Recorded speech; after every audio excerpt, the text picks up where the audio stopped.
Day in my life mini vlog అనమాట. Usually మా mornings అన్నీ ఇంతే ఉంటాయి. బుజ్జి తల్లి లేట్గా లేచిద్ది, లేసాక కాసేపు టైం పాస్ చేసిద్ది. ఈ లోపల అభి మిల్క్ తీసుకొస్తాడు. ఆవు పాలే ప్రిఫర్ చేస్తాం మేము, కానీ ఆ రోజు ఆవు పాలు తెచ్చుకోవడం స్టాక్ అయిపోయినాయి అనమాట. సో ప్యాకెట్స్ తెప్పించాను. Next we had our breakfast and later on house hold chores అన్నీ అయిపోయాక ఆ రోజు లంచ్కి నేను చికెన్ కర్రీ అండ్ తోటకూర ఫ్రై చేశాను. అసలు మాకు 2 డేస్కి వన్స్ నాన్ వెజ్ ఉండాలన్నమాట, లేకపోతే మా ఫ్యామిలీ సైకిల్ అస్సలు నడవదు.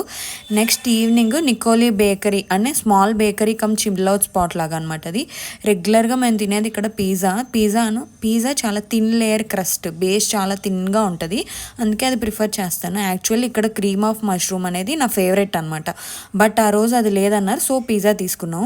లేటర్ ఆన్ అలా వెళ్తూ కోకోనట్ జెల్లీ, ప్యాషన్ డిలైట్ తీసుకున్నాం గ్రిల్స్ అండ్ రోల్స్ నుంచి. బట్ ప్యాషన్ డిలైట్ నాకు నచ్చలేదు. స్వీట్ వే వాడి దగ్గర చాలా బాగుంటుంది ప్యాషన్ డిలైట్.